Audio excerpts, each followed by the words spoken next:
They made this baby, and people this fake baby, who's, by the way, scanned after our producer's baby Beatrix, which has another level of eeriness to it. I know it was.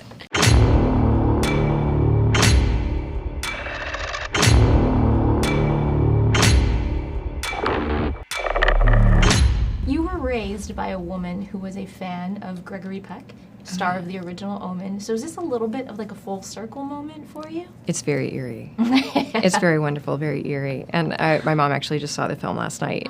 And when Gregory Peck's photo comes on screen, she just gave me this big squeeze, good bicep squeeze. Yeah. I was just like, yes, the world needs more Gregory Peck. Yes, so. That was my next question. Did you get to watch it with her? She was next to you when you watched it? Oh, yeah. But you know what? I entered the world of Gregory Peck through Roman Holiday. Mm-hmm. So I was and we watched all of those movies together. And then, yeah, absolutely, The Omen. Amazing. Yeah, a new flavor of Gregory.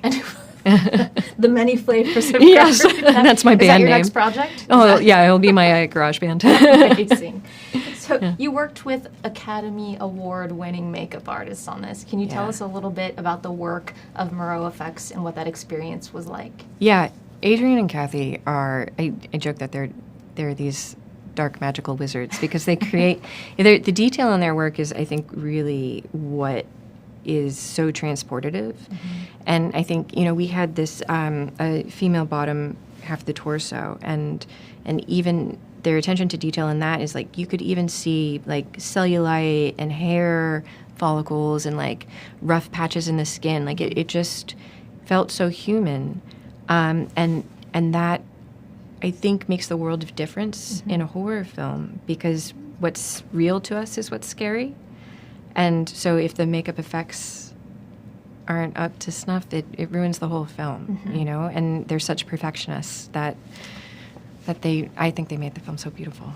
What does that do to the energy on set for you and the actors when something is that realistic and it's just in your face and it's tangible and you're looking at something that has detail like cellulite and imperfections? Yeah, well, like when you come together to make a film, you're jointly agreeing to accept this as reality. And so when you have makeup effects that you can actually confuse for reality when you walk onto set, we had all these pregnant bellies and everything, and you walk onto set and you just see this table of like female body parts. And there's something very disturbing and also very thematic for this film, right? And it definitely puts you in a very specific mental state where there's kind of a violence in seeing the body dismembered like that. And then I think also for actors to be reacting to something so tactile that could feel real, you start to transcend the make-believe of it all. Sometimes it stops being pretend, It's they made this baby, and people this fake baby, who's, by the way, scanned after our producer's baby Beatrix, which has another level of eeriness to it. I know it was.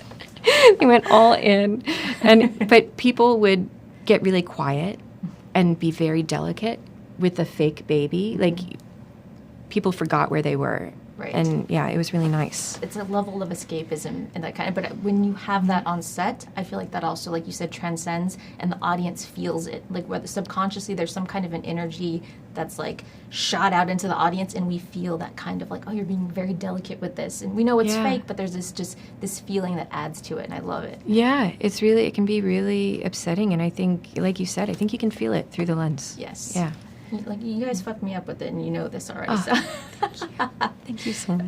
Nell Tigerfree is fucking phenomenal in this. Was there a moment, or there was a moment on set where you said she made you cry? Can you kind of talk about that a little bit? Yeah, and I feel like it's not exactly what people would expect, Like there's a lot of horrific imagery, there's a lot of violence in the film, but there's this moment when Margaret has this flashback and understands much more about the conspiracy, and she screams. And this is our first or second day working together and called action, and Nell screamed, and it was a visceral response that wasn't really controllable. Like for that split second, I thought something was really wrong and was really upset. And my AD was like, "Are you okay?" And I was like, "We got it, right? Because I don't want to hear her scream like that again." So, and we have a lot of women screaming on set, and it always elicits that response. I feel like it was really, yeah.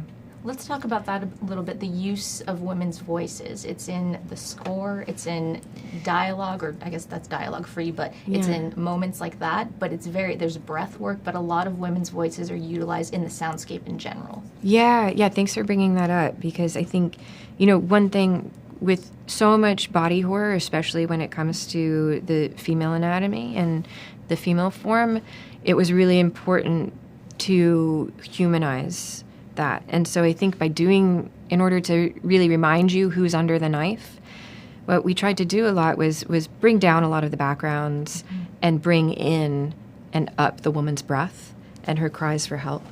And, I think in the score, what Mark Corvin did, which I think was so brilliant, is he incorporated a lot of women's breath and even a lot of women screaming. So in all of these moments where we really want you to feel the pain, it's either just silence and just the woman breathing or crying, or it's a cacophony of lots of women in pain, kind of tidal waving down on you. Yes. Yeah. And what's so fun also is that a lot of this movie is about repressed intuition and refinding that voice inside of you in the midst of all these other external voices telling you who you are, what you should be doing. And so playing with that with sound design was constantly, having these voices popping up and not knowing if they're internal or external, paired with Mark's score, which sometimes interacts with Margaret and sometimes Margaret interacts with the score. They'll sing to her and she'll look up, or something will happen to her and they'll have a physical reaction, and the score creates this feeling of almost a Greek choir. So you always feel watched, and you always feel that there are other ghosts around you. It heightens the sense of paranoia. It's building out the whole world, Yeah. in the most horrific way. Thank you. Can you give us your Fango 5, your 5 favorite horror movies of all time? Oh, gosh, yes. Okay. So I'll say Kuranaku, which 1969 Japanese film, which it's probably one of my favorite rape revenge stories, and just so beautifully hypnotic. I'll say Audition. Okay. Yeah. I'm noticing a theme here. Okay. Yes. And I love the mix in tone in that film. And then I'll say The Vanishing. That one really messed me up, actually. That one, I think, because it was so grounded and so realistic, and there was no supernatural element. It was just a man who wanted to see what he was capable of. I'm going to be super trite and say The Exorcist. Okay. Yeah, I've watched it multiple times every year since I was a kid, and I just think that that's an example of a film where you think maybe more than just a film was created. Oh gosh, and I'm going to count Clute as a horror film. Okay. Yeah, because I think this is a really good example of the horrors that women go through, but it really subverts your expectation of what you think a horror film is, because it's really a character study, and you get to spend so much time with Jane Fonda, and experience horror through that woman's eyes specifically.